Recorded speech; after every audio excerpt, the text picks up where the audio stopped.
नमस्कार दोस्तों, स्वागत है आपका वर्ल्ड एंड इंडिया अफेयर्स में। आपने ये न्यूज़ तो सुनी होगी कि चाइना पाकिस्तान को जेट-10C विमान दे रहा है और उनके ट्विटर हैंडल से ये इन्फॉर्मेशन भी मिली है कि मार्च तक ये सारे विमान पाकिस्तान में सप्लाई कर दिए जाएंगे। जैसे ही ये खबर मिली, अब यहाँ पर ये मसला शुरू हो गया कि जेट-10C और राफेल में से सबसे ज़्यादा ताकतवर कौन है। तो अब मैं आपको बता देता हूँ, आपकी तसल्ली के लिए कह देता हूँ कि हमारा राफेल भैया ऊंचाइयों पर है। अब मैं आपको ये क्यों कह रहा हूँ कि तसल्ली के लिए, दरअसल ये मैं आपको वीडियो के एंड में सब कुछ बताता हूँ। अब हमारा राफेल ऊंचाइयों पर क्यों है, क्योंकि ये जो जेट-10C विमान है ना, ये F-16 का ही कॉपी है और F-16 से ज़्यादा शक्तिशाली हमारा राफेल है। अब आप कहो कि अगर F-16 से ज़्यादा शक्तिशाली हमारा राफेल है और F-16 जो कि पहले से ही पाकिस्तान के पास है, तो फिर उसका दिमाग क्यों खराब हुआ है। तो अब मैं आपको बताता हूँ कि इसके पीछे इन शी जिनपिंग साहब का हाथ है। चाइना के दबाव के कारण पाकिस्तान ये ले रहा है। अब चाइना दबाव क्यों बना रहा है? आपको पता है कि चाइना हमारे आसपास के पड़ोसी देशों को हमारा कट्टर दुश्मन बनाना चाहता है। इसके लिए उसने मालदीव्स और म्यांमार को हाल ही में विमान से भेजे थे।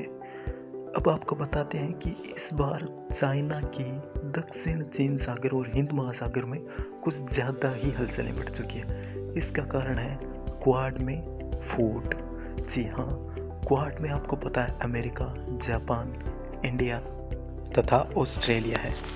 अब ये क्वाड सम्मेलन बना था हिंद महासागर में व्यापार को बढ़ावा देने के लिए। साथ ही ये चाइना पर नज़र रखता था कि कहीं चाइना कुछ उल्टे सीधे हिंद महासागर में ना करे। लेकिन इस बार क्वाड ने चाइना को कुछ नहीं कहा है, मतलब उसने हस्तक्षेप करना बंद कर दिया। इससे इंडिया की परेशानी बढ़ गई है। अब ये क्वाड में फूट क्यों पड़ रही है, दरार क्यों बढ़ रही है, इसका कारण भाई साहब हमारा इंडिया ही है।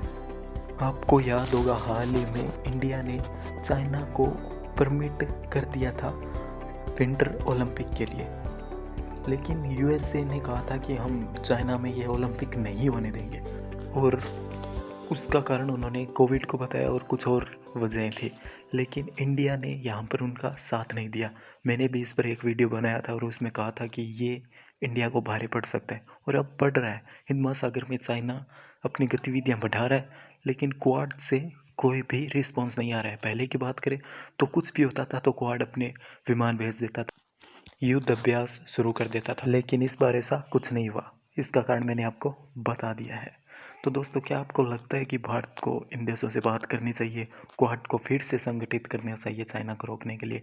अगर यस तो कमेंट करें, चैनल को सब्सक्राइब कर ही लीजिए। जय हिंद।